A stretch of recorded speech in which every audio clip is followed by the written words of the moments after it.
Pues vamos con la tercera entrega del Padrino. Ya, la verdad, mira, lo primero, antes de nada, porque luego se me olvida, me voy a hacer un enlace aquí al primer programa y otro aquí al segundo, o donde lo ha hecho Jaime. No simplemente tiene que ser aquí, siempre tiene que ser el mismo sitio. Supongo que no os tenemos que decir que os suscribáis al canal, porque es una vergüenza que os hayáis visto 2 programas ya, llevamos casi 3 horas hablando del Padrino. Pero bien que lo Entonces, ven, ¿eh? ¿eh? Que Lo bien ven, lo que ven. ven el programa luego, Lo tío. ven, Lo ven, pero lo no se ven. suscriben. La verdad es que no tienen ninguna vergüenza. Antes de nada, esta película, tú querías empezarla así, Jaime, vamos a hacerte caso. ¿Quieres que la valoremos antes de nada? ¿He dicho yo eso? Bueno, Sí, lo pues acabas de venga, decir hace un vale. momento, ahora no disimules. No, sí, a ver, es una película que dista mucho de ser una obra mediocre, pero que tiene como principal pega la comparación con los otros dos padrinos. Curiosamente, es una película que palidece si se ve en orden cronológico, es decir, como se tiene que ver. En tercer lugar, tú te ves los dos padrinos y luego te ves en este tercero, y es cierto que notas varios escalones por debajo. O sea, para empezar, que los dos padrinos, para empezar, ya eran una película de encargo, pero esto no es algo malo por sí mismo. Es decir, tú a una producción de encargo, como era El Padrino original y la secuela, pues te puede quedar, puedes ponerle todo el arte que atesoras dentro, puedes ponerle mucho mimo y quedarte dos obras maestras como te quedaron. En este caso, y ya hablaremos más adelante de eso, yo creo que aquí se nota demasiado que Coppola estaba pagando facturitas pendientes. A ver, habían pasado 16 años. Yo, una de las dudas que tenía, y me he puesto a investigar, y de alguna forma ha sido un poco una decepción, porque yo estaba pensando, esta película se ve un poquito mejor en cuanto a calidad de imagen, en cuanto a iluminación. Y digo, igual han cambiado al director de fotografía, pero resulta que no, que usaron el mismo. Entonces, en estos 16, 17 años que pasaron entre uno y otro, ¿entró un poco en razón o le metió un poquito más de luz? ¿O vosotros qué pensáis? No, es dinero, es simplemente dinero. Cuando preparó Coppola el primer Padrino, igual que preparó el segundo, tuvo aproximadamente 2 años para prepararlas, 2 años y algo. Mientras que esta tercera Paramount le dio solo un año absolutamente para todo, para escribir el guión y para rodar. En este momento Coppola no estaba como para exigir cosas y entonces se tuvieron que dar bastante prisa, porque había que cerrar en plazo, porque de hecho Paramount firmó con Coppola, porque además es que es una curiosidad que el Vaticano tenía acciones en Paramount. Entonces le dijeron que vale, que lo permitían hacer la película con ese guión, pero si se pasaban días de rodaje, quien pagaba los días de rodaje que se pasaba era el propio Coppola de su sueldo. Por lo que ahí tenemos la primera pista de por qué la película probablemente no es tan brillante, sobre todo estéticamente. Eso para Entonces, antes de empezar. nada, ya casi lo has desvelado. Igual que en la película anterior, en El Padrino 2, estábamos hablando cómo revoloteaba el asesinato de JFK. Aquí estamos hablando que va a revolotear en todo el guión el asesinato de Juan Pablo I. Mm, Poquito. bueno, es que, a ver, siempre las teorías de la conspiración, ¿no? Si en la primera El Padrino se hablaba un poco de la familia y la mafia en general, en la segunda se hablaba un poco de la política, el poder, los gobiernos que se derrocan, ahora ya va a lo máximo, ¿no? Que es, digamos que la religión más poderosa, ¿no? O sea, el propio Dios. Y, y él, además, él es muy consciente, Coppola, de que sabía que iba a pasar esto. De hecho, ya te digo que el Banco Vaticano, que luego es un poco anacrónico porque está basado en la realidad, lo que pasa con la banca vaticana, lo que pasa que sucedió como 2 o 3 años después de lo que cuenta cuando lo cuenta la película. Y Sí, ya ha porque pasado la muerte de Juan Pablo I. esta De hecho, película... No, lo di. veremos, pero algunas de las muertes que se suceden en el tramo final están basadas en personajes que realmente bien se suicidaron barra asesinados, ¿no? Esta película se supone que está ambientada en 1979. Contaba Al Pacino que le habían tenido que envejecer un poquito, porque claro, ahora ya le recordamos con 80 años y se nos mezclan un poco las historias, pero en este momento no le tuvieron, yo creo que deteriorar tanto con los años como hicieron con Marlon Brando en la primera, pero aquí se supone que tiene unos 62 años, creo, lo tengo aquí apuntado, y el actor en aquel momento supongo que era más joven, no sé si era mucho más joven. 10 años Unos menos. 50 años. Tendría 50 y pocos, sí. Yo tengo que decir que mi primera pega al Padrino 3 Empezar es la pronto. caracterización de Michael Corleone. ¿No le ves O demasiado sea, mayor? No, quiero, voy a soltar la primera frivolidad. ¿Por qué le ponen el corte de pelo de Andrés Pajares? Pero hombre, es que Andrés Pajares seguramente se basó en El Padrino, ¿no? Para hacerse un poco más respetable. Eso ¿Tú crees? O sea, fue... ¿por qué ese cambio de estilismo? Es que, en serio, a mí ya me parece una cosa que me saca de la película. O sea, es el primer indicio, insisto, súper frívolo, tal, todo lo que queráis, y lo acepto. Pero es el primer indicio que me lleva a indicar que no es el mismo Michael Corleone. Yo creo que no Y, debes tener mucho respeto a este Michael Corleone si le comparas con Andrés Pajares, la primera cambio, pero bueno, vamos a dejarlo ahí. Una cosa, que también me has comentado antes de empezar el programa que querías hablar del casting. Yo tengo una nota aquí apuntada. Para empezar, no tiene ningún cuidado Francis Ford Coppola a la hora de ejercer el nepotismo, porque la primera película metió a su hermana, metió a su padre colaborando en la banda sonora y aquí mete a su hija. Es decir, no se corta un pelo, ¿verdad? Bueno, es un poco accidental lo de Sofía Coppola, porque la actriz que iba a hacer el personaje, Winona Ryder, abandonó el rodaje casi el mismo día. Unos dicen que el primer día de rodaje se fue, otros dicen que 2 días antes, cuando ya estaba en Roma. Esto fue un marrón, porque, vuelvo a insistir, esta vez Coppola no tenía tanta libertad creativa y, por tanto, todo se le venía encima. Y cada día que él restara de rodaje lo iba a poner en su bolsillo. Entonces, fue casi una forma de salir del paso, porque volver a hacer un casting, negociar con una actriz nueva ese personaje, habría sido muy problemático y se habría retrasado mucho. Así Y que yo su creo... hija, esta pregunta tengo yo, ¿su hija era actriz?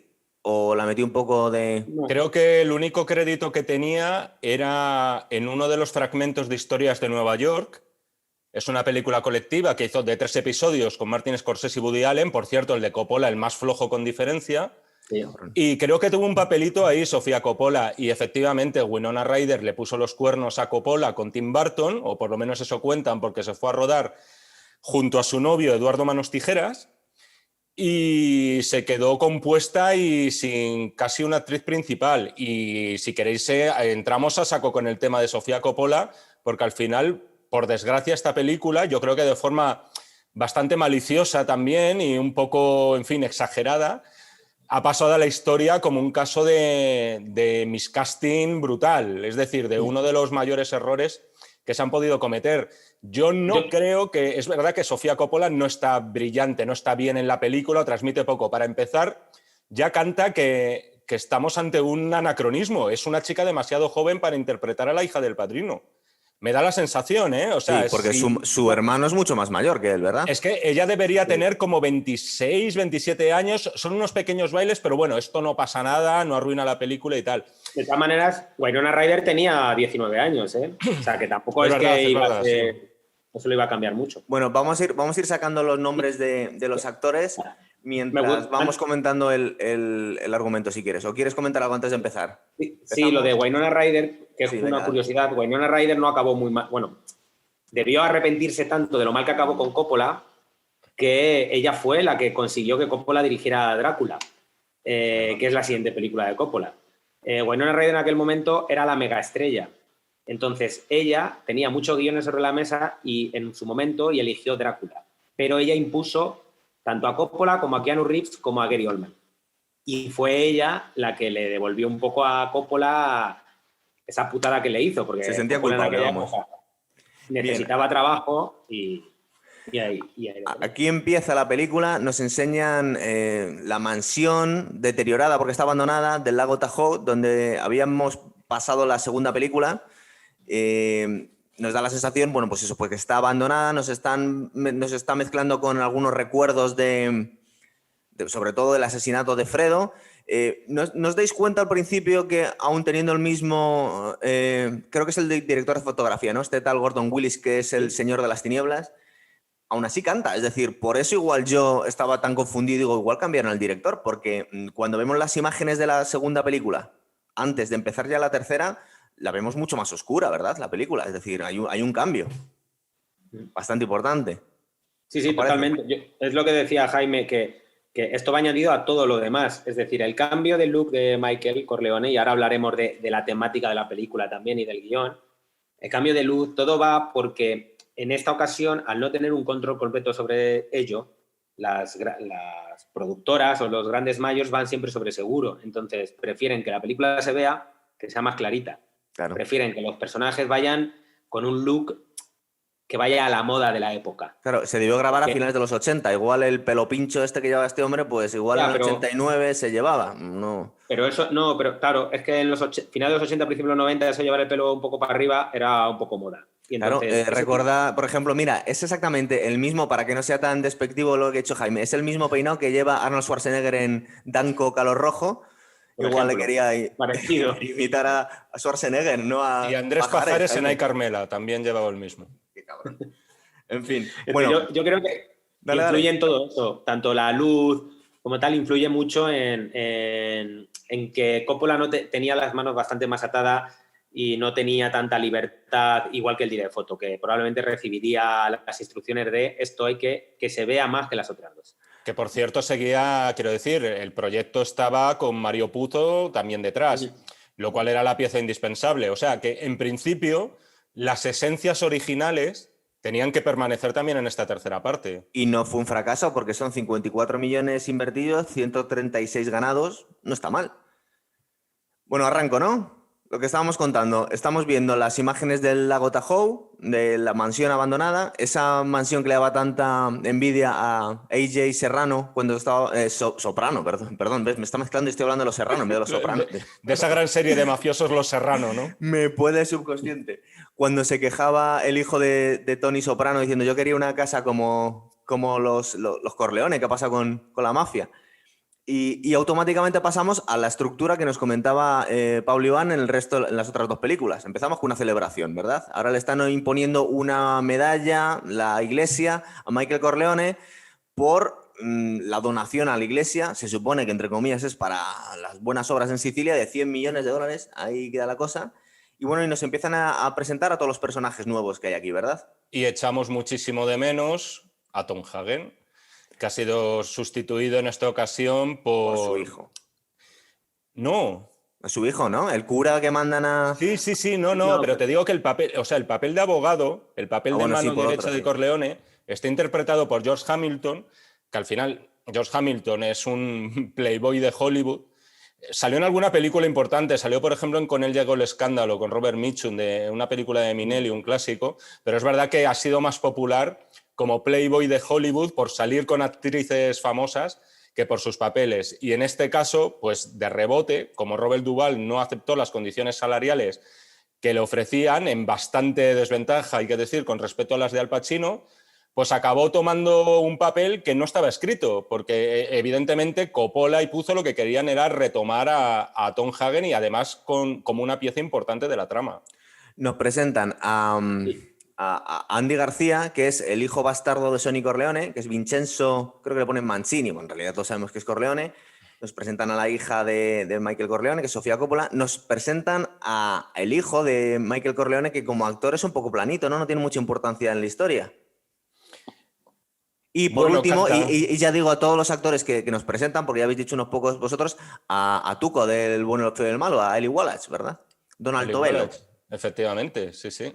Y al antagonista realmente de la película, que es muy importante al principio de la celebración, cómo interrumpe... ¿Os Joey acordáis Sasa, en sí. Padrino 2 cuando decíamos que interrumpía la música un personaje que luego era muy clave, ¿no? Como un poco el detonante de las cosas que pasan, pues en repite un poco esa fórmula Coppola, ¿no? Joe Mantegna Joe interpretando Mantegna. a Joey Sasa. Eso es. Entonces vemos dos, se repite la misma estructura. Está Michael Corleone, se va a su despacho y tiene que... Son audiencias más que favores, aquí no le están pidiendo favores. Por un lado creo que vuelve a encontrarse con Kay, que están divorciados, de hecho aparece con su marido, y le dice que le va a hacer una petición. Lo que quiere pedirle es que su hijo, que permita a su hijo dejar la carrera de Derecho para dedicarse al mundo de la música, ¿verdad? Al canto. Además ahí le revela que su hijo sabe que ha matado a Fredo. Sí, lo que pasa es que... Se queda un poquito ahí eso, como, oye, como si nada. O sea, de repente el hijo se ha enterado de que su padre ha matado a su tío Esa es una de las muchas dudas que tenía. ¿No os parece un poco forzado esto? Es decir, porque ella no tendría por qué saberlo. Es decir, sabemos que Michael Corleone no va a ir haciendo gala de que ha matado a su hermano y Kane no tenía forma de saberlo. De hecho, en ese momento creo que le había echado de casa, además, Michael Corleone, cuando le mata, ¿no?, a su hermano. De hecho, el personaje de Connie Corleone, interpretado por Talia Shire, que aquí repite otra vez en esta tercera parte, ¿Sí? con un papel, por cierto, bastante peculiar, el suyo, ya hablaremos de él. Hay una conversación con Michael Corleone en la que le dice que qué pena que Fredo muriera ahogado. O sea, Igual no incluso ella piensa eso. ¿Tú qué piensas, Pablo? Que todavía no... No, porque al final de la película la propia hermana le dice que hizo muy bien en matar a su hermano. Simplemente lo que hace es mantener el discurso familiar. Y aquí vienen para mí muchos de los problemas de la película El Padrino 3 en comparación con las otras. De guión, dices tú. Es que el personaje de Connie cambia totalmente. Sí. Es decir, ya no solo cambia el de Michael, sino que Connie de repente es Lady Macbeth. Exacto. Y se convierte en la mamá. Y era un personaje que no tiene absolutamente nada que ver con las dos películas anteriores. Además, nos presentaba que Michael separaba a los hijos de su madre. Y en esta película nos presentan que él dejó que los hijos se quedaran con la madre. Sí, una cosa así, es cierto. Hay mucho. De hecho, bueno, para mí, el principal hándicap que tiene la película es que traiciona al personaje de Michael Corleone bastante Coppola. Está bastante menos sombrío, ¿verdad? Hombre, no digo que esté muy salado y gracioso y divertido, pero está mucho más entrañable. Ya ha abierto Pablo ese melón y lo decimos. O sea, se ríe y sonríe y hace chistes con demasiada facilidad. O sea... Sí. Insisto, esto es la diferencia, ya lo hablábamos en otro programa, esto es la diferencia entre el Pacino de los años 70 y el Pacino de los años 90. Para mí, este Pacino de los 90, que insisto, yo disfruto mucho con él, para mí su presencia en una película me basta para verla, porque siempre me va a interesar lo que va a hacer, pero es verdad que está más cerca del personaje de esencia de mujer, por poneros un ejemplo, y que por cierto le supuso un Oscar, que al personaje de Michael Corleone. O sea, luego... yo sí te tengo que decir, es verdad que va y viene. Hay momentos en los que sí parece Michael Corleone, cuando se pone un poquito más serio. En esta primera reunión, aparte, como ya tengo la costumbre, lo he hecho durante los otros dos programas, lo voy a volver a hacer. Aquí veo un paralelismo también con Los Soprano. Es decir, ¿os acordáis de esta escena en la que Richie Aprile no es capaz de aceptar a su hijo porque es bailarín? Y esto con una vergüenza brutal. Es posible que también venga de aquí, que Michael Corleone no quiere que su hijo sea cantante, porque él quería que fuese abogado, que tampoco es que sea mucho mejor, pero que de hecho es un poco una deshonra, ¿no? O habría sido una deshonra para Michael Corleone de las dos primeras películas. Aquí el tío cede enseguida. Sí, pero en el caso de Richie Aprile yo creo que era más bien por motivos, en fin, viriles, ¿no? Sí, que era un poco masculino. Y en el caso de Michael Corleone es más que nada porque sabe que, bueno, eso ocurría a finales de los 70 y ocurre ahora, que dedicarte a una carrera artística te puede suponer pasar hambre en el futuro, ¿no? Sí, pero también dedicarte al derecho. Y al periodismo ya ni te cuento, vamos.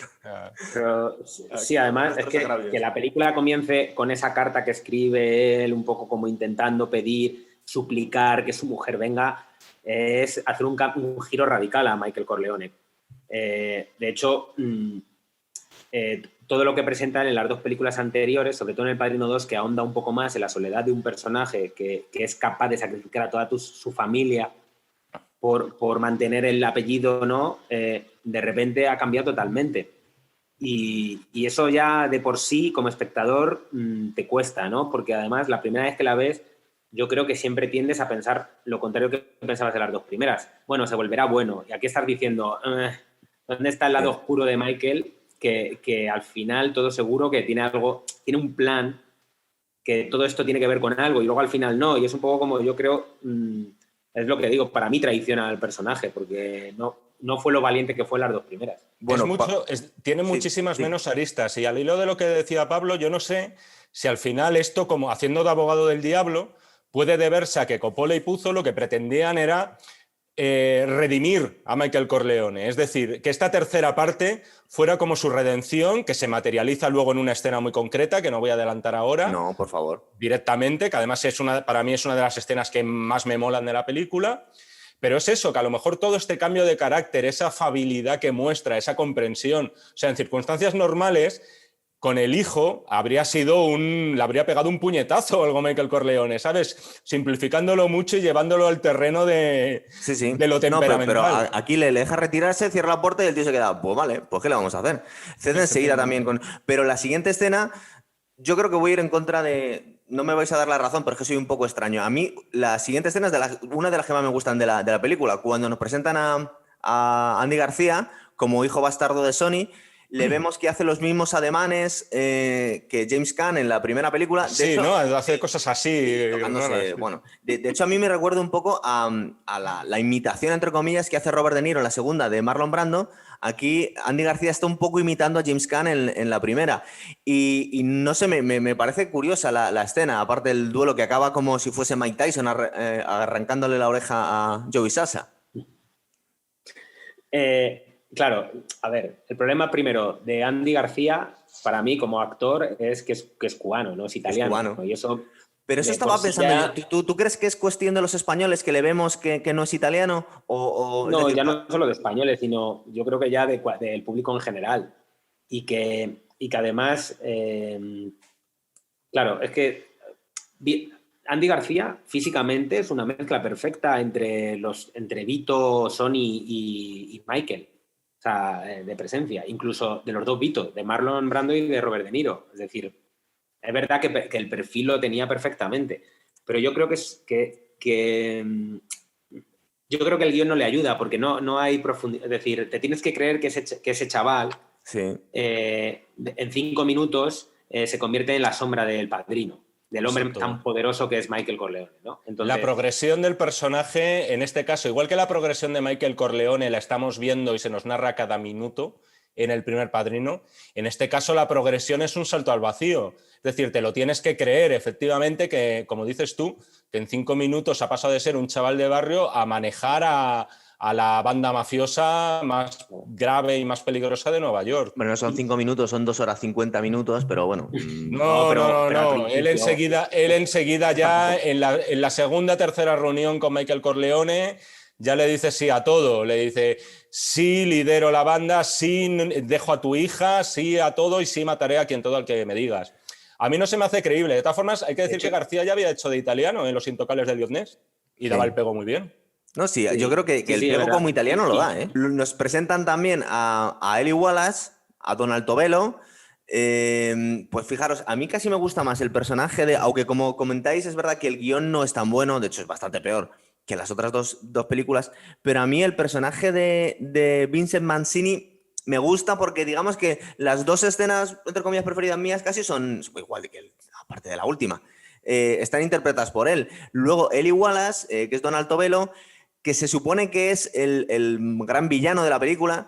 Yo no sé si acabo de... Yo creo que este hombre se me quedó demasiado a mí... se me quedó demasiado grabado Tuco y siempre veo a Tuco aquí. No Ostras, sé, ¿a pero vosotros os gusta está como cambiado, malvado? Está Por eso cambiado de una película a otra, ¿eh? tiene 60 años más aquí, casi, pero vamos.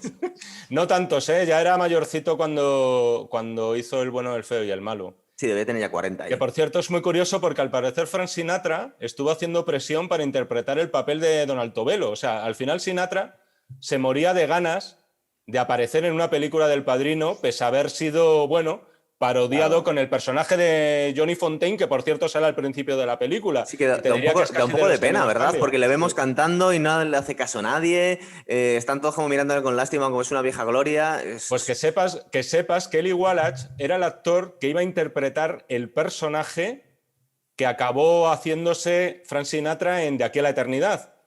Es decir, el presunto papel que le habría conseguido la mafia para relanzar su estrellato como actor. ¿Verdad? Eric. Se conocen, se ve que se gustan, ella Mérito tontea un sí. poco con el hecho de que no le revela realmente quién es, y hay un gesto de Michael Corleone que yo creo que es bastante significativo, que también salía en la primera película, que es que se van a hacer una foto la familia, y en un momento termina y dice, lo para, y dice, ven para acá, y trae a Vincent, ¿verdad? Que lo veíamos en la primera con Marlon Brando. Bueno, y cuando en la primera película Michael Corleone le dice a Kate, a su mujer, a Diane Keaton, que pose también para la foto con la familia, ¿no? Es La justo ese mismo película, gesto. o sea, si nos paramos en cada guiño que hace la película a los dos padrinos anteriores, no paramos, porque está todo el rato repleto, como en esas conversaciones de Michael con Vincent, que recuerdan indudablemente a las de Vito con Michael.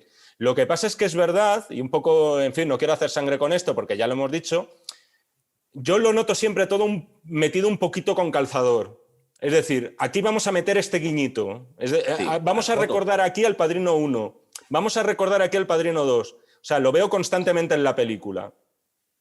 No sé si os pasa a vosotros. Sí, yo estoy de acuerdo. Además, frases literales y es obvio. Y es lo que te digo, yo creo que hay mucha mano de Paramount ahí diciendo queremos recuperar cosas antiguas, queremos que hable de lo otro, queremos que Michael sea bueno, Es decir, yo creo que hay mucha imposición y poca libertad, tanto para Puzo como Coppola. La siguiente escena, que a mí también me gusta, es vemos que Joey Sasa se quiere vengar de Vincent y se ha llevado a la periodista que estaba revoloteando por ahí intentando que le Bridget colaran Fonda. para tener una entrevista. Sí, ¿qué es? Que es Bridget Fonda, eso es. Bridget Fonda. Y no sé, la escena me gusta, pero porque un gesto que sí dices, este tío realmente es un hombre peligroso, porque hasta ahora no sabíamos de qué iba con una chupa de cuero se había metido un poco en la fiesta con calzador, le estaban toda la gente tomando el pelo, de no vienes vestido correctamente para esta boda, le vemos muy macarra, pero aquí vemos como se meten dos tíos a intentar, bueno, se supone que vienen a matarle, y en un momento determinado la tienen sujeta a ella con un cuchillo. Y a mí me mola mucho la escena de cuando está a punto de cortarle el cuello y le está diciendo, dice, mira, mátala si quieres, no me importa nada. Y cuando ve que no surge efecto y el otro le empieza a cortar el cuello, dice, mira, espera un momento. Y con una sangre fría brutal le pone la cabeza y dice, no te pongas nervioso, pero mira lo que voy a hacer. Y le vuelve los sesos, pero con toda la tranquilidad del mundo, y dice, ahora fúmate un cigarrito. O sea, a mí me encanta esa escena. Es una escena muy badass. ¿Verdad? Es decir, sí, te lo reconozco. O sea, esa escena, vamos, no ha hecho una Stallone parecida, ya te lo digo. A ver, parece sacada de Snatch o algo por el estilo. Es en plan de, mira lo que voy a hacer. O sea, sobre todo mola el aplomo que tiene, ¿verdad? Es una de mis escenas favoritas de la película, sobre todo porque es una presentación perfecta del personaje de Vincent, que es la mezcla entre Sonny y Michael, entre los dos hermanos, ¿no? Sí. Tiene el aplomo de Michael, es decir, lo que hablaba yo en las otras películas, de que no le tiembla el pulso, de que en situaciones así, por naturaleza, es una persona que no le tiembla el pulso, y por otro lado, es violento como su padre. Como su ¿no? padre, que sale una fotito ahí, además de él. Y lo que mola encima es que él sabe que están entrando a robar y le dice, cariño, tráeme un vasito de aguanta, y le da una palmada en el culo para que la pillen como rehén. Es que es la hostia. A mí lo único que me molesta de esa parte de la película es el uso del personaje de Bridget Fonda, que es un personaje que parece que te lo presentan que va a tener bastante más fondo, sobre todo en la fiesta, y de repente desaparece en esa secuencia. Y ya está. Entonces queda un poco como, bueno, pues extraño, sobre todo por el montaje de la fiesta inicial, en el que parece que esa mujer esconde algo o sabe algo o va a participar mucho en la historia. De repente es una cosa que se escena y ya, es verdad. Sí, hombre, yo supongo que luego del disgusto que se ha llevado, pues le deja a Vincent, porque dice, me has tratado como cebo casi. ¿Cómo puedes hacerme esto? Luego vemos la siguiente escena, creo que, bueno, también nos muestran cómo va orgulloso Vincent a decirle a Michael Corleone, mira, le he sacado el nombre, ha sido Joey Sasa el que está intentando matarme, y Michael Corleone se queda como, ¿y qué me estás contando? ¿Me estás molestando en mis negocios? Porque yo lo que quiero es, como ya he comentado ya en otros programas anteriores, que él quería volver a la familia legítima. ¿Y cómo iba a hacer la familia legítima? Entrando en negocios, en una empresa que se llama International Mobiliary, que es una súper empresa inmobiliaria, aliándose con la iglesia, ¿verdad? Que es la ahora vamos con eso, pero ahora que lo comentas, yo veo cierta contradicción en el hecho de que Michael elija a Vincent como para continuar el legado familiar y a la vez quiera volver legítima a la familia. Es decir, estás confiando en un sicario el destino de la familia que quieres limpiar la imagen, que quieres convertir en legítima a ojos a la sociedad. O sea, me parece uno de los varios, no voy a decir numerosos, agujeritos de guión. Pero recuerda que lo que quiere es intentar civilizarle, porque dice, yo te ofrecí un trabajo legítimo y no te ha dado la gana, te has puesto a trabajar para este tío y ahora me vienes discutiendo. Es decir, él se siente responsable porque es hijo de su padre. Gonzalo, ¿no? A un león no lo puedes enjaular. Bueno, qué poético te veo. Esa frase seguro que la traías preparada. De hecho, dime. ¿Qué va? Hay mucha lectura sobre eso, porque muchas veces se ha dicho que Michael está destinado en esa película a la redención y vaya, se corta. sabe que la redención familia Corleone. Entonces, al final inconscientemente busca a alguien que fuera como él de joven y que no le temblara el pulso a la hora de tomar las decisiones, que incluso sería eliminarle a él mismo, es decir, quitarse del medio al padrino si fuera necesario. Porque digamos que ya está en un punto Michael Corleone en el que prefiere casi la muerte si no le afectan sus hijos y Kay. para mí es donde está el error de la película, pero por otro lado es la lectura que mucha gente ha hecho en cuanto a la elección de Vincent, ¿no? Como su sustituto. Aquí vemos cómo intenta en una junta de accionistas hacerse con el control de la empresa y le vienen a decir que el último voto está en manos del Papa, que es el que controla la mayoría de las acciones. Y este Papa, de alguna forma, justo en el peor momento posible, se pone enfermo, no puede firmar y ve como en el que le empiezan a estar moviendo el suelo desde abajo los otros interesados en la empresa, ¿verdad? Que aquí ya sale el nombre de Lucchesi, que se supone que es el malo realmente, o uno de ellos, es el más poderoso de todos. Lucchesi que puede estar vagamente inspirado en Giulio Andreotti. Bueno, vagamente. Sí, lo que pasa es que es curioso porque se nombra el tal Lucchesi, jamás creo que oímos el cargo, o sea, no sabemos si es presidente de la República, ministro, o sea, no sabemos qué puñetas es Lucchesi, pero se intuye que es político y efectivamente guarda alguna semejanza con Andreotti, ¿no? Que por cierto, Andreotti no era el presidente de la República en aquellos años, que creo que era Aldo Moro, que fue, por cierto, asesinado por aquel Por la entonces. mafia, eso es. Como No, por la Kennedy. mafia no, por un grupo terrorista. Ah, es verdad, sí, cierto. ¿Cómo se llama? No me cierto. acuerdo ahora del nombre, tenía un nombre muy... se me ha olvidado, pero bueno. Un grupo de estos comunistas sí, de la época, sí, cierto. ¿Y aquí qué tenemos? Aquí tenemos también el momento en el que Michael Corleone intenta romper lazos completamente con las otras familias y tiene una reunión en un casino que a mí me da la sensación, esto es una de las preguntas que traía yo preparada para vosotros, ¿no es la misma sala donde se reúne Marlon Brando con los Tartaglia? Porque es muy parecida, o sea, creo que es el mismo sitio, físicamente. Yo creo que no, ¿no? Además se supone que es en un hotel. ¿Te refieres a la escena del helicóptero? Eso es, Sí. eso es. Se supone No, que es en un creo que hotel, no. de todas formas, ¿eh? Es en la planta alta de un hotel, tipo ático o algo así. También Bueno, es verdad que está mucho más iluminado, como ya has comentado se ve antes. mejor. Entonces cuesta ya diferenciarlo de las anteriores películas. ¿Y nos querías comentar algo de eso, Pablo? O ya hablo del helicóptero. Porque el helicóptero es que va a Lo salir del aquí. helicóptero hay que tratarlo con calma, ¿eh? Vamos a ver, aquí se supone que viene Michael Corleone aparte que es... la verdad que- Esa escena podía estar en una de Steven Seagal de la época, pero perfectamente, ¿eh? Joder, pero es que si te fijas, Total. tiene muchísimos detalles que son muy llamativos. Por ejemplo, para empezar, intenta sobornar a los otros jefes de la mafia como si fueran piratas. Es decir, les ofrece dinero y luego les empieza a dar joyas. Ahí, oh, muchas gracias por las perlas, por los Ya, relojes. eso no por lo pillo, esta lo de la baratija. bandeja con las joyas que se van poniendo, eso nunca lo he entendido. O sea, Por eso digo que son como piratas. Les están dando ahí el botín, casi. que por cierto, Sí, vemos botar una naranjita. Eso llama la Cuando atención. empieza a temblar la sala, vemos una naranjita botar en la mesa y caer al suelo. creo que es otra de esas imposiciones, ¿no? De seguir metiendo guiños a lo que eran las dos primeras El Padrino. Además, si no recuerdo mal, creo que cada vez que sale una naranja o un zumo de naranja, la misma secuencia o la siguiente muere alguien. Bueno, pues entonces aquí lo que ocurre es que intenta sobornar a los jefes de la mafia diciendo que va a cortar lazos completamente, él vende los casinos y no quiere saber nada más de esta gente. Los otros han enterado que está en tratos con una empresa que va a blanquear mucho dinero y quieren apuntarse y para sobornarles les pone una bandeja de baratijas. En este momento hace un aspaviento Joey Sasa y se escapa de la sala.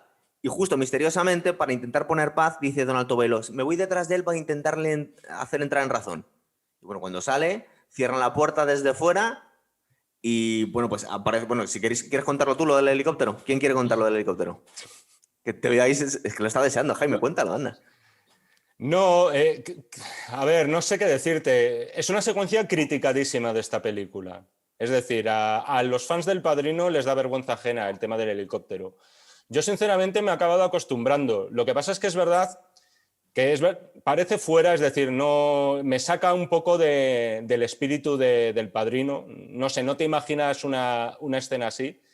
No te parece tampoco muy pertinente, es decir, hasta qué punto eso es factible de hacer, pero bueno, digamos que apostamos por la suspensión de incredulidad, pero hay cositas que me dan un poco de vergüenza. O sea, lo del mafioso que empieza a agarrar un abrigo diciendo que es mi abrigo de la suerte para que luego se lo carguen. O sea, ¿alguien me puede explicar a qué viene?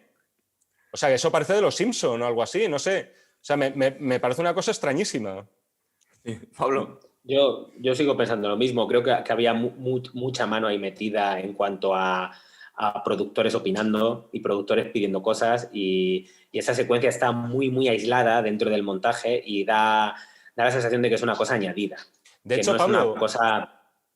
Dime. Pablo, no, un detallito es que como estás comentando esto de que a lo mejor Coppola lo introdujo con cierta desgana, yo me he dado cuenta ahora por primera vez, después de haber visto a lo mejor una decena de veces esta película, que hay un fallo de récord gordísimo.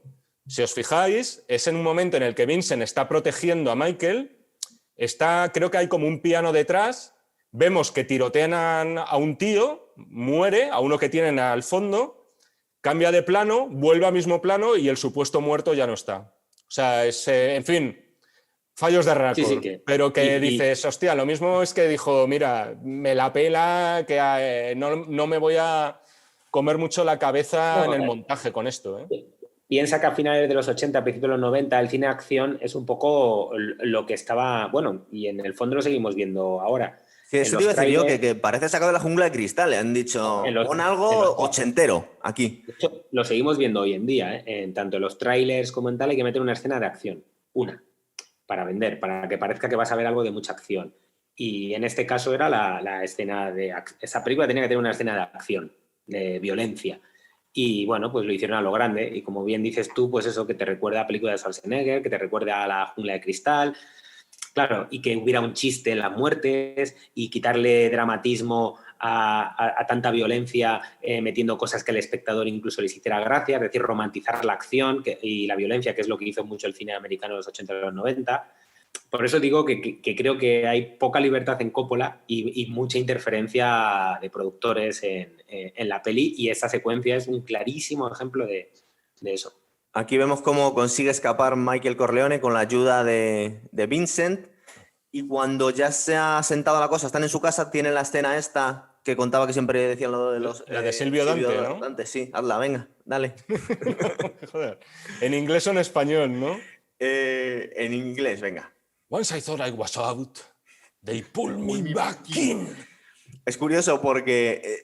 Ahora es cuando la gente ya ha dicho negativo en YouTube y cortamos, ¿no? Tenemos unos pocos. Ya lo sabéis, ¿no? Cierto, no, pero date cuenta de que esas escenas de una película que se supone que es, entre comillas, la oveja negra de la saga, aún así han pasado a la posteridad. Es decir, no solo Los Sopranos, sino que todos nos acordamos de esa escena, porque Al Pacino tiene momentos de buena interpretación, no solo la de las escaleras al final de la película, sino que está mola. Por ejemplo, aparte vemos cómo tiene un ataque que le da un coma diabético, ¿verdad?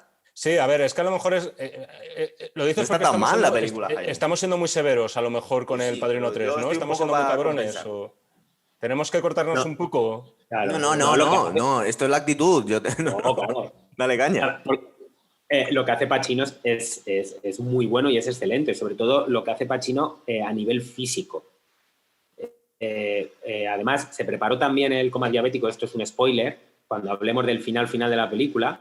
¿Sí? Porque todo, sabes que la diabetes afecta mucho a la vista y te deja casi ciego si te ataca fuerte y cuando ya tienes bastante edad. Y si os fijáis, cuando hablemos de la última secuencia, se ponen unas gafas en las que claramente son gafas para ver mejor.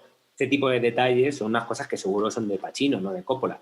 Y Pacino, incluso en esa secuencia, cuando ya antes de que le dé el ataque, ya empieza a hablar de una manera un poco pastosa, que para quien sea diabético yo creo que entiende un poco lo que es eso y joder, es que está muy bien, es que Pacino eso lo hace.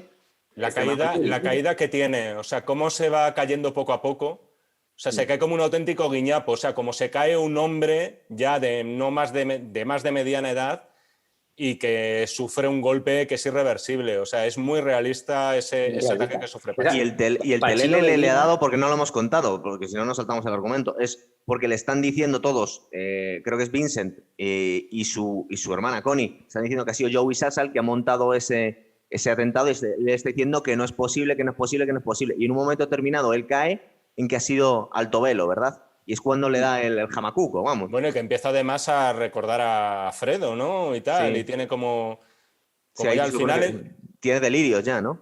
Sí. Entonces, dale.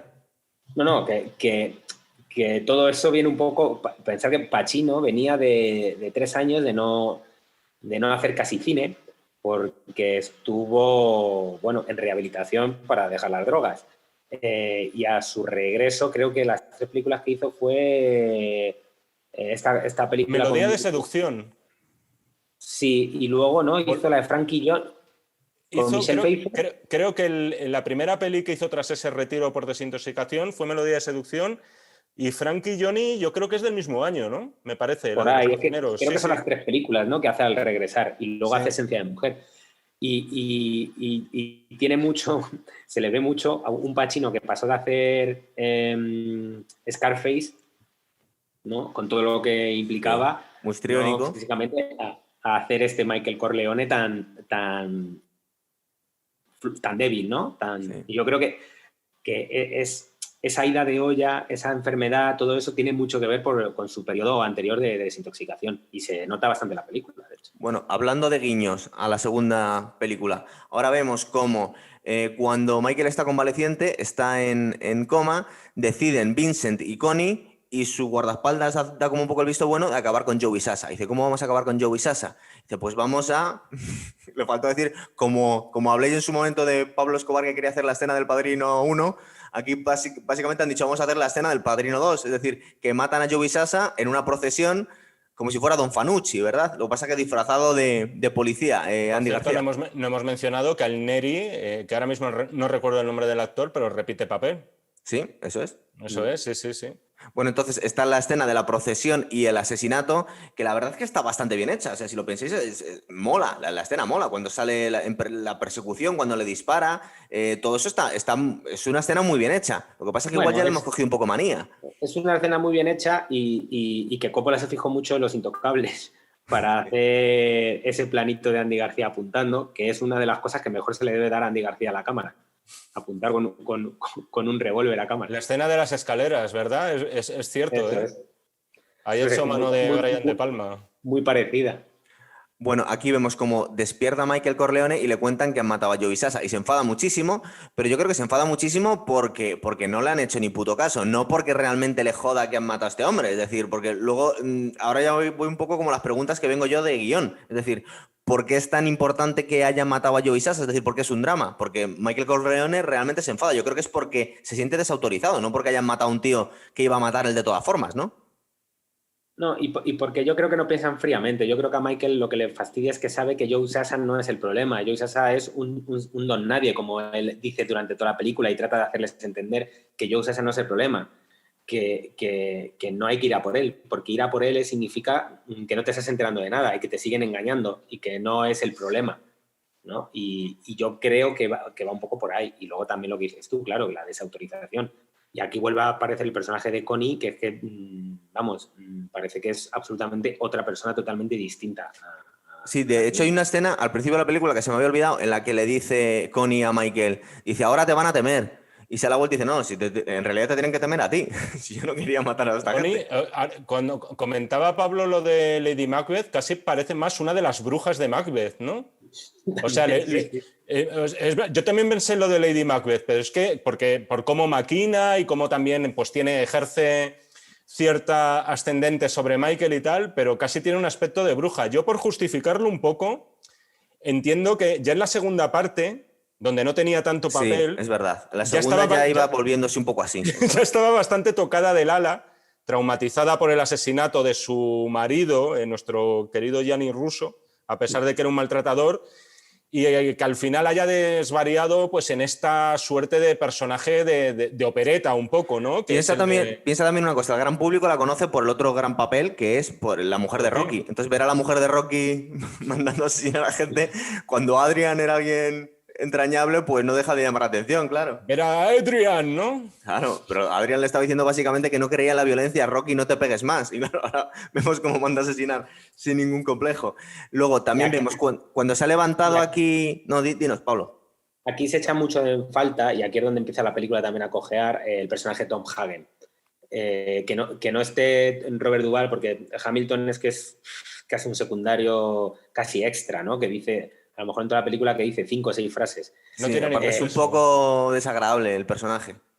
Claro, y en cambio, bueno, a ver, el guión lo había escrito Coppola para Tom Hagen. De hecho, Tom Hagen iba a ser el coprotagonista absoluto de la película. Reescribir toda la película sin el peso de Tom Hagen, luego ya hablamos de la secuencia final, cómo estaba escrita con el personaje de Tom Hagen.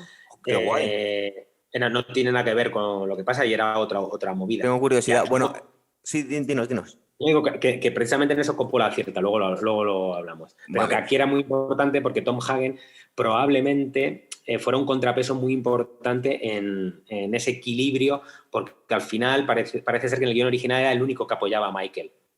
Y la lealtad de Hagen con los Corleone se sellaba con Michael, pero bueno, no pudo ser.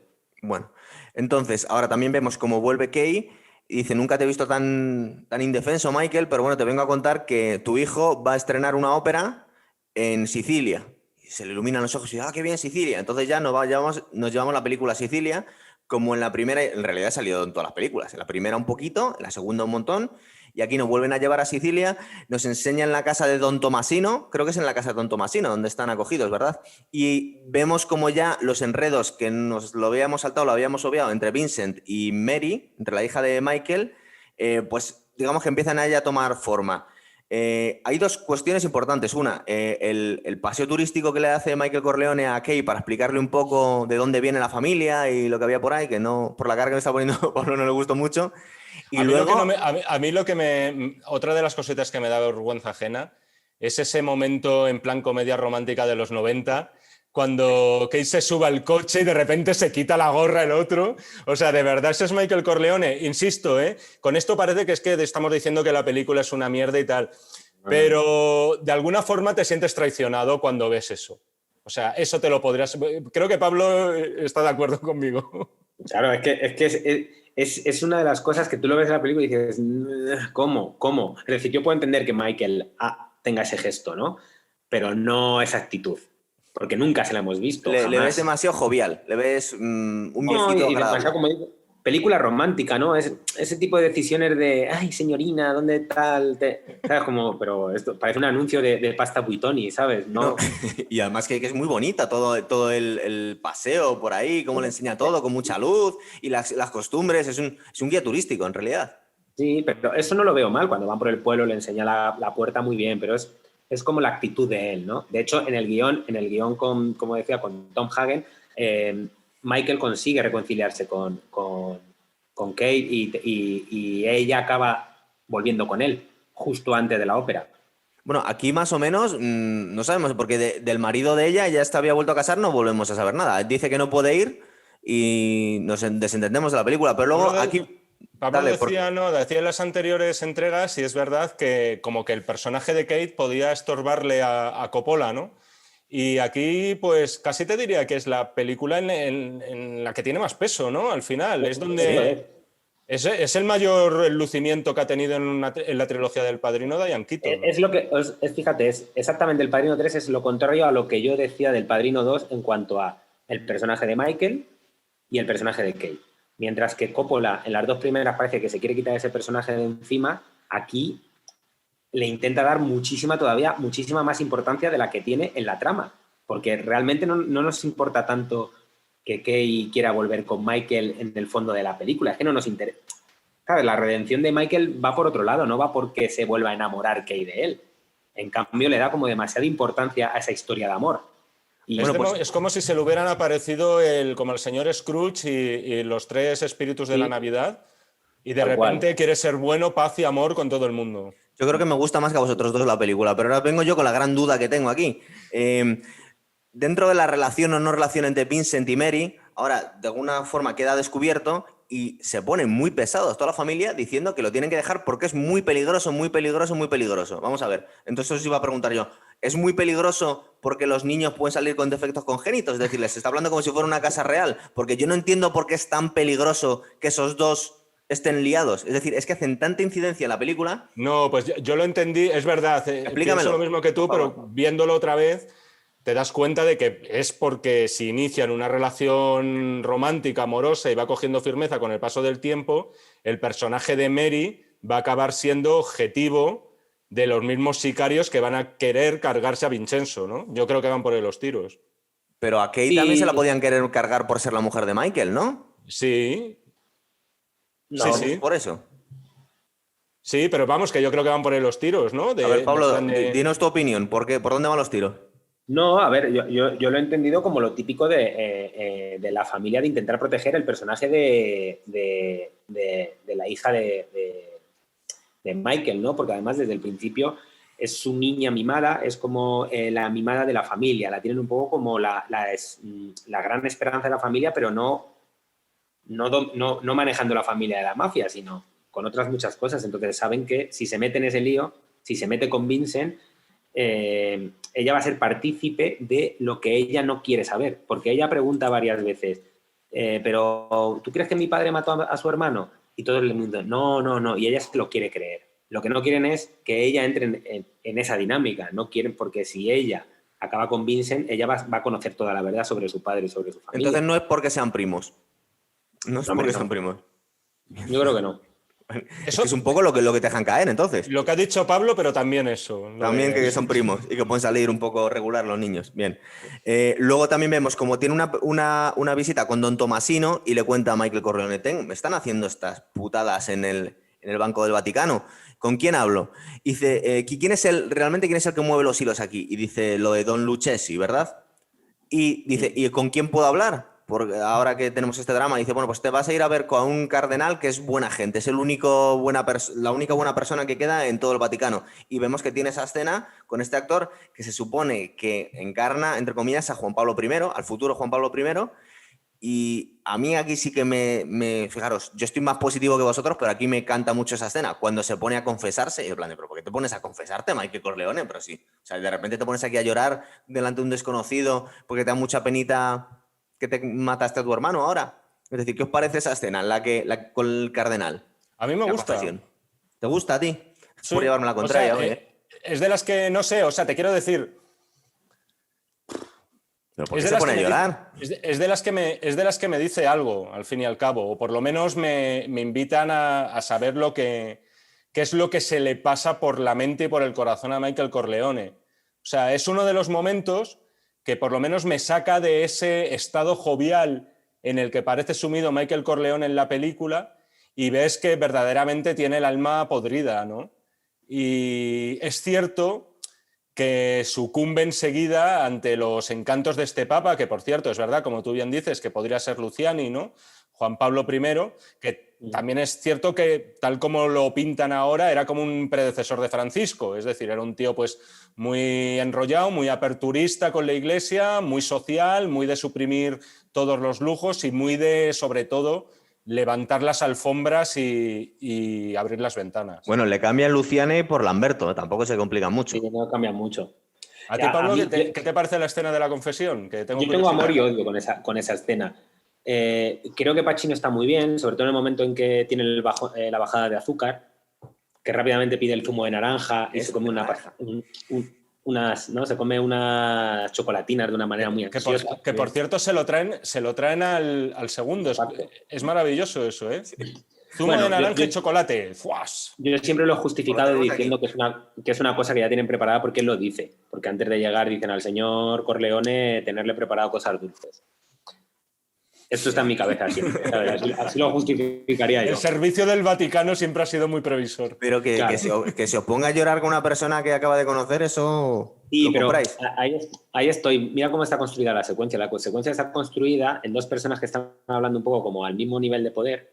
Están hablando de traiciones, están hablando de lo difícil que es vivir en ese mundo y entonces él se derrumba de salud. Es decir, Michael Corleone está finiquitado. Es una persona que va a morir enseguida. Realmente lo que le está haciendo es una confesión de muerte.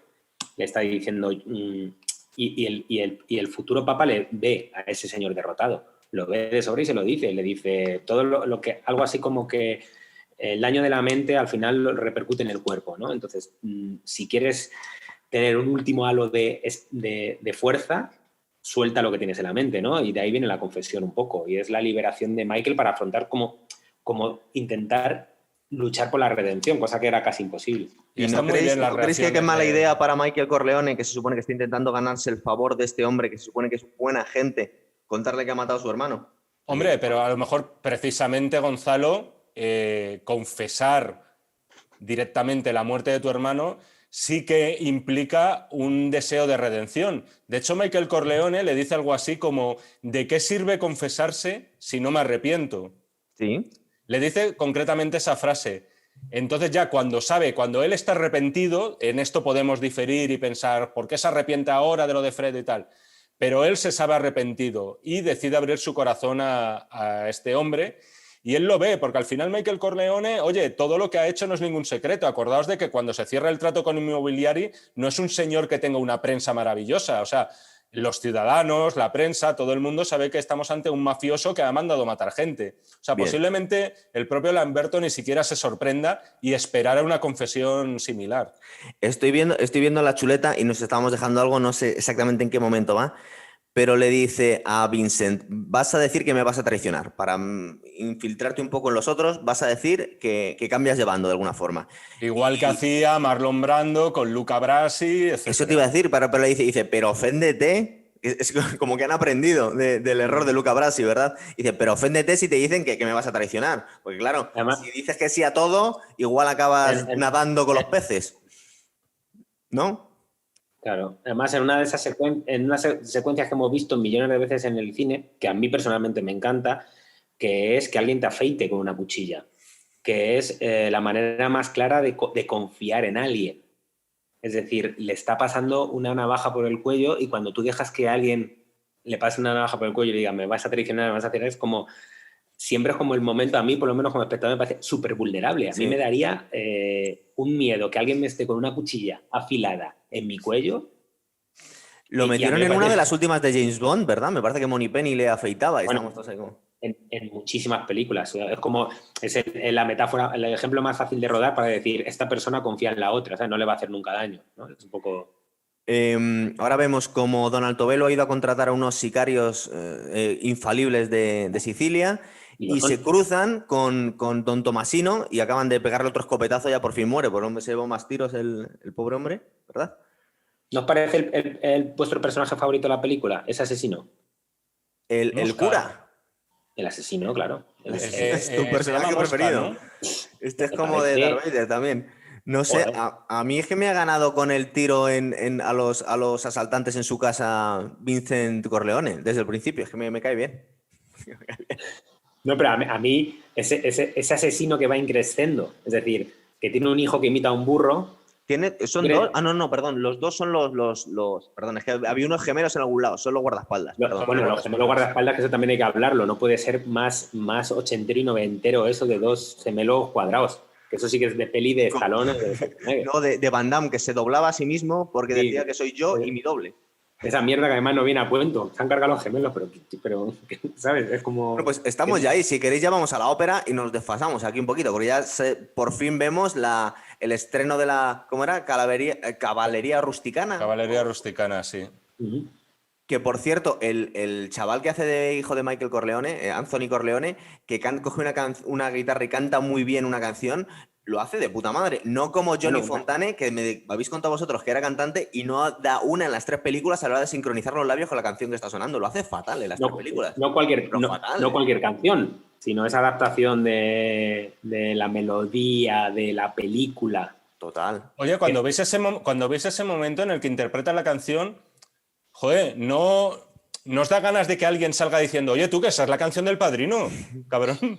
Oye, o sea, que la conocemos todos de las películas del Padrino. Oye, que no me quiero salir de la tónica, pero no es lo mismo que hace Junior Soprano en un funeral, que se pone a cantar una canción muy italiana y la clava también. Es igual, ¿no? ¿No os acordáis de esa escena? Yo no me acuerdo de ese episodio. Pues se pone a cantar, porque es que el actor que hace de Junior Soprano es cantante de ópera, que se llama Dominic Chasser. Dominic Chianés, sí. Es cantante de ópera. Pero en este caso, además, la canción, que está compuesta por el padre de Coppola, como toda la banda sonora, porque murió el compositor original, que ahora lo tengo en la punta de la lengua y no me sale. Nino Rota, ¿no? Rota. Sí. Ya había muerto, ¿no? Creo que a principios de los 80, y la banda sonora la compuso el padre de Coppola. A ver, ¿qué pasa aquí en la ópera? Pues va a ir un poco desordenado, porque no me acuerdo muy bien del orden. Vemos cómo matan a Altobello con una especie de dulce, ¿verdad? Que Connie tiene que probarlo. ¿Os acordáis de eso? Yo creo, os voy a decir, fíjate, para defender la película, creo que es uno de los mejores clímax de la historia del cine. La ópera. Para mí. Toda esa parte, clímax y desenlace de película, me parece que es para poner a las escuelas de cine una y otra vez. Está Hombre, muy y callado, además Jaime. Mira, antes de que empiece, te lo va a comparar con la ópera de Tenet, ¿a que sí? yo no tenía pensado. No, pero es verdad que a un nivel técnico, a estas alturas ya Coppola pues maneja el montaje paralelo a las mil maravillas, ¿no? Lo ha hecho en las dos primeras películas y aquí es verdad que en la tercera puede ser que con menos libertades, pero a nivel técnico y a nivel suyo de experiencia ya esto lo maneja con los ojos cerrados. Y es cierto que de los tres montajes paralelos de las tres películas que conforman la trilogía es el más artístico. O sea, es el que te diría que es más operístico. Es que se está Ya no mezclando. solamente por el hecho de que sea una ópera, sino incluso las muertes que vemos son totalmente de... Iba a decir de tebeo. Es que se, Pero se sí. están mezclando las venganzas de Michael Corleone, que ha mandado a sus sicarios para matar a gente y ajustar cuentas. De hecho, a mí me encanta la muerte por patilla de gafa, esa, y decimos, ¿cómo va a matar a este hombre? Y dice, pues una gafa, le mato.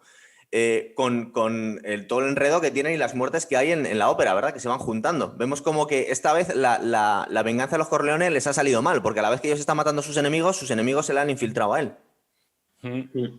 A mí me fascina la secuencia, y sobre todo porque tiene salidas, como dices tú, la de las gafas.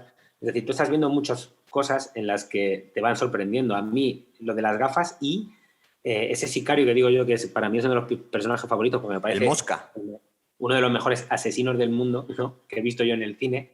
Sobre todo me fascina cómo engaña a uno de los guardaespaldas, no sé si os acordáis, Sí. que hace como que le está agarrando del cuello y pues, ese engaño me parece de una brillantez que ni... Sí, es verdad.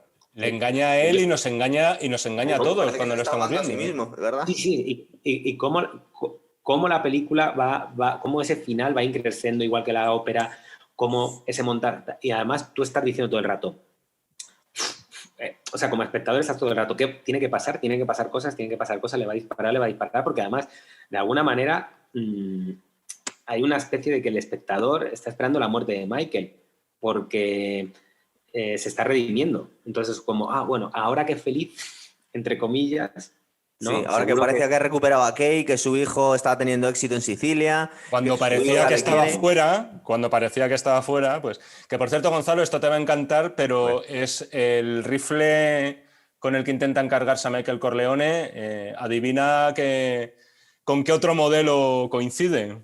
Joder, Ese lo he rifle leído con por mira ahí, pero he telescópica. desconectado. ¿Qué es lo que pasa con ese rifle? A ver, mátame. Es el mismo modelo, no es exactamente el mismo tipo, perdón, no es el mismo modelo de rifle, pero es la misma marca y el mismo tipo con el que se asesinó a JFK.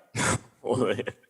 ¿Sí? Bueno, con el que se dice que el que llevaba Oswald, ¿no? Se Con supone el que sí. se cargó Oswald a Kennedy con 3 disparos o 5. Claro. Y no habéis dicho nada, que lo habéis obviado, la muerte por esta con un caneloni o no sé, con el que muere Oye, Willy Wallace, ¿verdad? el tema de los cannoli, que no lo comentamos en la primera parte, luego me acordé, porque una de las frases que luego con el tiempo se ha ido haciendo más popular es esta de Clemenza, cuando después de cargarse a uno de los soplones, no sé si se llamaba Chichi o Chicho, no me acuerdo. No, al conductor que se había puesto malo el día del atentado contra Efectivamente, que Marlon Sony lo marca ya Brando. como traidor. Vale. Y entonces suelta la frase de guarda la pistola y toma los cannoli, ¿no? Y aquí vuelven a aparecer los cannoli, que en este caso es verdad que los prueba Connie. los prueba Connie y no le pasa nada, y solamente toma la puntita. Se supone que por esa parte no estarían muy envenenados de cianuro, ¿no? Sí, yo siempre me he preguntado eso, digo, joder, no lo comas, que te puedes morir, no sé. Sí. Y bueno, ya llegamos casi al final de la escena en las escaleras, ¿verdad? Creo. Eso es. Que no nos dejamos nada. Mira, yo de la escena de las escaleras hay como 3 cosas que se pueden decir. Una, que hay que recordar que a Coppola perdió un hijo como 3 años antes del rodaje de esta película. Y porque murió su hijo decapitado con un accidente en una lancha. Giancarlo creo que se llamaba, o bueno, no me acuerdo. Y Coppola siempre cuenta que rodar la muerte de su hija fue una catarsis para poder superar la muerte de su hijo. Que en el fondo es una de lo que más se lleva de la película, porque al final necesitaba eso. necesitaba enfrentarse a una muerte que no había superado. Claro, porque Michael Corleone quería redimirse él y nos da la sensación que no le importaba morir él, pero lo que no quería es que mataran a su hija. Y es la escena de dolor absoluto que tiene él, ¿verdad? Porque mataba lo que quería él. Él realmente En el guión original moría Michael y moría en brazos de Tom Hagen. Porque en el primer guión, Michael había recuperado a Kay, era una familia feliz y entonces él muere en brazos de Tom Hagen, perdiendo todo lo que había recuperado. Y yo creo que gracias a eso, o sea, sin Tom Hagen la peli es peor, pero este final es mejor. Sí, ¿verdad? Es uno de Yo los creo grandes que finales del efectivamente cine. Es un muy buen final. nos hemos pasado destripando buena parte de la película y yo creo que para redimirla, en la misma línea que se redime Michael Corleone, podemos decir que es la peor de las tres y quizá tiene el mejor final de las tres, porque con ese grito mudo, que es una auténtica genialidad, que por cierto, la próxima vez que la gente vea la película, aparte de fijarse en la reacción de Al Pacino, lo que mola muchísimo es ver las reacciones de las personas que hay alrededor. O sea, de repente ves que Kate se le queda mirando, Connie se le queda mirando, Andy García, o mejor dicho, Un poco perdido, porque se le queda mirando. O sea, le ejecuta al asesino, pero se queda un poco como, ¿qué está pasando aquí? es que en un momento dado se olvidan casi de que el cadáver de la chica está todavía muy caliente y se quedan todos mirando a Michael con esa expresión rota. O sea, Sí. estamos viendo ahí mismo a un hombre hecho completamente pedazos. A mí me parece un momento, de verdad, no sé ahora mismo si fue algo premeditado, si ya lo tenían en la cabeza con estos cambios de guión por culpa de Tom Hagen, pero me parece la última gran genialidad, con mayúsculas, que se ha marcado Coppola en su filmografía. Sí, esa secuencia sí, de hecho, la genialidad está en montaje, porque Pacino grita desde el principio, desde el primer momento. Exacto. El sonido lo mutean en montaje y solo lo dejan salir un poco al final, ¿no? Como ese grito Sí. al final, que es maravilloso. Y desluce mucho esa secuencia para mí Andy García. Creo que Sí, ese ese te iba a decir, plano, digo, es el único que está un poco perdido, ¿verdad? Es como, no se le ve ese- que le está afectando nada. Sí, porque ese plano fuera además afecta de una manera muy rara, mira hacia abajo. Creo que fue una cosa en la que Coppola probablemente diría, necesito tener el personaje de Vincent reaccionando, pero Vincent no puede eclipsar a Michael. Y entonces yo creo que al final el resultado es que la interpretación de Andy García es tan extraña y neutra que ¿Verdad? yo creo que lo desluce, pero yo creo que es una cuestión de director que dijo, Yo realmente no puedo me poner di aquí a cuenta también que Vincent, cantaba un poco, es verdad. no puedo poner a Vincent eclipsando a Michael porque probablemente ese es el momento de la trilogía, ¿no? Y no puedo... Claro, entonces pero es queda- que canta porque han matado a la mujer que amaba y se ha quedado ahí con cara de no entiendo nada, ¿verdad? Es como, bueno. Pero yo creo que es por eso. Curiosamente, al final, Andy García estuvo nominado al Oscar y Al Pacino no. No. Bueno, pero es que a mí Andy García en general me gusta su personaje. Otra cosa que es un lío de guión, pero a mí me gusta. Bueno, para terminar, la última escena no es esta. La última escena es como que a Michael Corleone le ha sido mucho peor que morir. Le han matado a la persona que más quería y le han condenado a una vida, que es un infierno, hasta que le vemos morir. Creo que es en la mansión de Don Tomasino, que se desploma muerto como su padre, ahí entre gatos, me parece. Un perro, creo que. Un perro, sí, Un efectivamente. perro, perdón. Transcurren unos 8 años, desde la muerte de su hija hasta que él muere. Y muere de nuevo solo. Ese plano, igual que recuerda al Padrino 2 con el flashback, que es un Michael Corleone completamente en soledad y solo, y ahí recupera un poco la esencia del personaje. Parece ser que dentro de poco va a estrenar un nuevo montaje, Coppola del Padrino 3. Ah, sí. Y sí, y diciendo que cambia mucho el final de Michael y que para él es mucho mejor y es el que se merecía. Oye, entonces, antes de darle paso, porque tú querías hablarnos del Padrino 4, Jaime, pero a mí me gustan también las escenas en las que, porque el Padrino, la pose icónica del Padrino es sentado en una silla de cuero, ¿verdad? Entonces que vemos, y hay una escena en la que Vincent Corleone le van dando le van besando la mano y le van aceptando como padrino mientras Michael se retira con Connie. Y a mí me gusta el aplomo que tiene este hombre ahí. Entonces, lo que se estaba diciendo era que iba a ser la continuación, ¿verdad? Y que ahora el padrino de la familia Corleone era Vincent Corleone, ¿no? ¿Ese se supone que era la idea original o cuál era? Cuéntanos. A ver, sí, la sensación que da es que Andy García, o sea, estaba muy subidito por aquellos años. O sea, él había trabajado con Brian De Palma, había trabajado con Coppola la habían nominado al Oscar, creo que fue la única nominación que obtuvo, era un sex symbol latino, era un cubano emigrado a Estados Unidos que, joder, que estaba funcionando muy bien en taquilla y, por supuesto, todos sus deseos profesionales, o sea, su mayor sueño pasaba por seguir exprimiendo la naranja, Claro, nunca para mejor ser el dicho. protagonista, él, claro. Claro, efectivamente. Entonces es cierto que se barajaron un par de ideas. La principal hubiera sido seguir la saga de los Corleone con Vincenzo a los mandos y volver a la idea del montaje en paralelo, es decir, de la falsa precuela o de una precuela, mejor dicho, combinándose con la secuela, que en este caso era su padre, igual que ocurría en El Padrino 2, su padre Sonny, interpretado por Leonardo DiCaprio, en una edad veinteañera, se supone que unos añitos antes de las imágenes que vemos al principio del Padrino. Claro, entonces yo ahora cuando te veo preguntas, ¿cuándo pensaban hacer esta película? Porque es que hoy en día, que todavía escucho que se quiere hacer, aunque ya con Mario Puzo que ha muerto, digo, es que Leonardo DiCaprio es más mayor que James Caan cuando hacía... A finales de los 90, bien. cuando DiCaprio, bueno, acababa de hacer Titanic, tendría 24, 25 años y Andy García tendría 40 y pocos. Ese hubiera sido el momento ideal para hacerlo.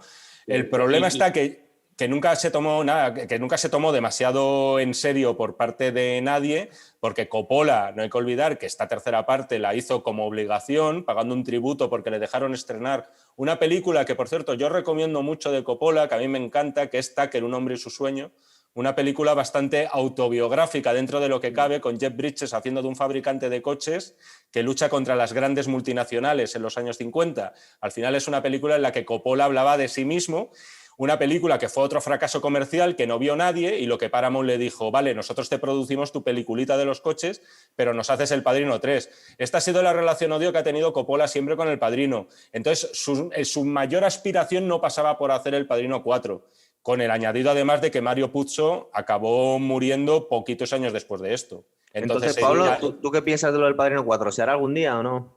Se apuntó Variety, de hecho, sacó la noticia de que estaban en preproducción del Padrino 4 como unos 2 meses antes de que muriera Mario Puzo. Y la idea era esa, era retomar a Robert De Niro en el papel de Vito y ver el ascenso de Vito, pero a través de los ojos de Sonny, de un Sonny que iba a interpretar efectivamente Leonardo DiCaprio.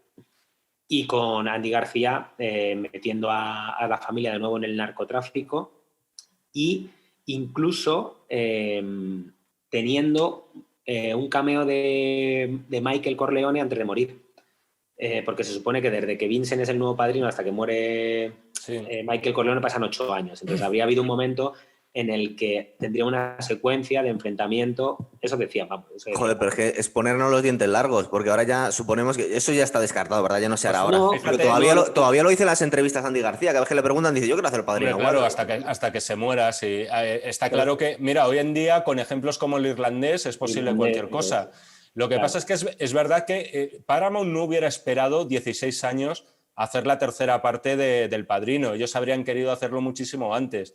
Y estuvieron circulando varias ideas nunca materializadas en un guión propiamente dicho. Pero una de ellas era, por ejemplo, una tercera parte, quiero decir, con anterioridad a la que vemos, de Michael Corleone reclutado por la CIA para eliminar a un dictador sudamericano y cosas así. Es decir, había historias muy, muy jugosas que hubieran molado mucho. Yo personalmente creo que, por mucho que lo quiera Andy García, que por cierto creo que ya sobrepasa los 60 años, sí. No lo veremos. Bien, Andy García se mantiene muy bien. Sí. Pero Andy García no ha tenido buena carrera, ¿verdad? Después de esto, digamos que no es el que era, ni mucho menos. Hombre, a ver, no pasan los años en balde. No digo que esté muy mayor o no, digo que parecía que iba a ser una superestrella de Hollywood y de ahí fue para abajo, ¿no? Es decir, que sigue en activo, pero no es una estrella. ¿Cuántas estrellas se mantienen? Te digo un nombre que le fastidió la carrera de Andy García y es Antonio Banderas. Y le fastidió la carrera. ¿Sabías que, por ejemplo, La Máscara del Zorro originalmente eran Andy García y Sean Connery? La acabaron haciendo Banderas y Anthony Hopkins, por ejemplo. Tampoco está mal, ¿eh? O sea, a mí me valen los dos. Pero bueno. No, que digo que a Andy García le fastidió que entrara otro Latin Lover y le quitó bastante, porque imagínate, Andy García podía haber hecho Filadelfia, podía haber hecho Asesinos con Stallone, podía haber hecho La Máscara del Zorro. Y de repente a Andy García se le apagó un poco con la entrada de Banderas. No lo había considerado yo, pero es verdad. No creo que se lleven muy bien. O, bueno, eso no lo sabemos, ¿no? Se llama marujeo dentro de... Hasta Parecen ahí no majetes llego. los dos, ¿no? Parecen majetes. Mm. Yo no De hecho, es que creo. si ves Ocean's Eleven, me parece que Andy García está muy bien. O sea, que es un actor que tiene una energía y una presencia y un curro muy bien. Es verdad que, bueno, pues no... Es verdad que no ha tiene ido muy cierta bien. tendencia a levantar la cejita, así, como. No sé si Sí, os habéis Como Dwayne fijado. Johnson, así. Tiene como ahí cuando levanta la cejita y pone su cara de voy a ser un chico malo, atractivo y tal. Tiene una película que, por cierto, a mí me hace mucha gracia, posiblemente la gente la considere malísima, que es Cosas que hacer en Denver cuando estás muerto. Película que es una, en fin, está hecha a rebufo de las cintas de Quentin Tarantino. En fin, la inspiración es notable, pero a mí es una película que me parece divertidísima y con un reparto brutal, con Christopher Walken haciendo de mafioso tetrapléjico. O sea, a mí es uno de mis placeres culpables esa película y Andy que García está por, muy bien haciendo un personaje que se llama Jimmy el Santo, que es un mafioso. Claro. por cierto, ahora que nombras a Tarantino, yo mantendré siempre la teoría de que a Tarantino le gustó tantísimo El Padrino 3. Estoy convencido, además, por como buen cinéfilo que es el clima, seguro que le gustó, que creo que Vincent Vega no es casualidad, que se llamara Vincent, igual que El asesino me recuerda mucho al señor Lobo, igual que hay muchas cosas del Padrino 3 que el cine Tarantino bebe mucho del Padrino 3. Y estoy Sí. convencidísimo, porque además es justo cuando él empezaba a dirigir, cuando se estrena El Padrino 3 y yo siempre he tenido esa sensación un poco de que El Padrino 3 debe ser uno de los placeres de Tarantino, sobre todo la parte final. Claro, Y yo, ya una última pregunta que os hago antes de terminar. Francis Ford Coppola no es un director, es decir, no ha hecho muy pocas películas buenas, es decir, realmente tiene, podemos decir que tiene 3 y media geniales, ¿no? Pero no ha hecho muchas más. pero es que a Coppola le ha pasado lo que le ha pasado al Padrino 3, Nada, que se quedó ahí, que vosotros. que es una gran película, pero es que está El Padrino y está El Padrino 2 y está Apocalipsis Now. Es que son historias del cine. Probablemente estén en el top 10 de las mejores películas de la historia del cine. Eso no lo puede decir ningún otro director. Sí, pero por ejemplo, haciendo Abogado del Diablo, pero Steven Spielberg no hace ya las super películas que hacía, pero sigue haciendo peliculones. Es que es muy buen director y Francis No, y Ford Coppola de alguna forma ha dejado de hacerlas ya. te puedo dar otro ejemplo, por ejemplo, que es el de Ridley Scott. Ridley Scott se destapa con 2, 3 películas que son magistrales, especialmente Alien, el octavo pasajero y Blade Runner, y luego en mayor o en menor medida se ha ido manteniendo ahí. El Claro, problema de Coppola es que si tú le preguntas posiblemente a Coppola cuáles son las películas que a él más le gustan suyas, con cuál se quedan, es muy posible que no te nombre Los Padrinos y te nombre cosas como Tetro, ya. por ejemplo. O sea, él al final, Coppola es un artista, para él, Apocalypse Now posiblemente sí que la pondría porque ese sí que es un empeño totalmente personal al 100% y que se dejó literalmente parte de su vida en él. Pero es que a lo mejor Coppola prefiere La Ley de la Calle o Los Padrinos o La Ley de la Calle. Rebeldes no creo, porque también es una película bastante comercial para ser suya. O La alguna de estas conversación. marcianadas que ha dirigido. O sea, es un tío que siempre ha llevado como en plan... Por eso creo su propia productora, American Zoetrope. Por delante va mi integridad de artista y luego todo lo demás es alimenticio. Yo creo que también es el síndrome del rockero que le piden siempre la misma canción y al final acaba Pero cogiéndole no, manía, ¿eh? es un poco, yo creo, un caso como Orson Welles, ¿no? Por ejemplo, un poco, o sea, Orson Welles es importantísimo en la historia del cine, pero tampoco tiene tantísimos títulos que digas, claro, entonces, para mí, los dos grandes películas, punto de influencia en la historia del cine son Ciudadano Kane y El Padrino, por lo importante que es. Yo creo que con eso ya, creo que ya se puede coronar. Lo que pasa que Coppola creo que es un director que sirvió para que en los 70 cambiara mucho el cine, que sigamos utilizando su narrativa, pero no ha sido un director que haya hecho cine para el público. De hecho, El Padrino 3 tiene muchas cosas que están hechas para el público y por eso nunca jamás va a estar a la altura del Padrino 1 o del Padrino 2. Entonces, él no vale para eso, supongo. Y bueno, pues es que a lo mejor hay directores, yo creo que cualquiera que ruede Apocalypse Now, después de haber vivido ese rodaje, Bueno, quieres hacer más ya. Raro es que no se haya retirado. O sea, que estuvo a punto También de es un suicidarse, tipo con pues, unas... Después de Apocalypse Now, va y dirige un musical que no está mal, es gracioso y tal, pero muy intrascendente como es Corazonada. Se pega un ostión impresionante de taquilla en ese caso porque además invirtió bastante dinero. Entonces es un tipo que, bueno, yo creo que no ha tenido el olfato comercial a la hora de atisbar qué productos o qué proyectos podían gustar al público, pero es que creo que tampoco le ha interesado eso. O sea, Mira, siempre se le ha comparado mucho con Sergio Leone, porque aparte también lucharon por la misma película al final. Parece ser que le cayó de rebote El Padrino, pero lo podía haber hecho Sergio Leone. oye, una cosa, estamos hablando aquí tal, pero no os olvidéis que, joder, que dirigió una gran película que es Jack con Robin Williams. ¿Qué? Estás de coña, ¿no? Ya. Pues fíjate No. que a mí, Legítima Defensa no es una película que me desagrade, ¿eh? Es una A mí, película a mí tampoco, tío. Me parece que es un thriller, joder, vale, es una película muy personal, pero es un thriller judicial bastante decente, ¿sabes? No sé, en la línea de... Ya, pero es que de si lo otros que han estás podido petando, dirigir luego te basados pones en a hacer novelas de John películas Grisham. así, pues es un poco como, bueno, sí. Y bueno, Vamos, pero pero lo que tiene tengo que decir Drácula es que no también. deja de ser un caso curioso que un tío que ha hecho de las películas más importantes de la historia del cine luego haga trabajos totalmente menores, y muy pocos además. Y ahora creo que está totalmente retirado, no solo ahora, sino de hace unos años, es decir, que cerró la tienda ya de hace tiempo, ¿no? Yo creo que ya se dedica, él tiene un negocio de vinos, ¿no? Sí, Me parece y ahí, tal. Y yo creo que él está ya más metido en este tipo de cosas y bueno, y cada vez que puede, pues dar algún simposio, cosas de estas. Yo creo que vive su retiro dorado. De todas formas, me suena que tenía un proyecto en cartel, como una película futurista. ¿No os suena a vosotros? No es algo así, no es Twist o algo así, o Twist. Me suena muchísimo.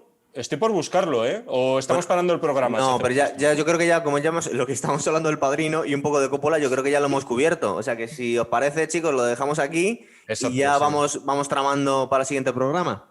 Eso es. Vale, muy bien, pues despediros, chicos. Venga, hasta otra. Chao. Chao.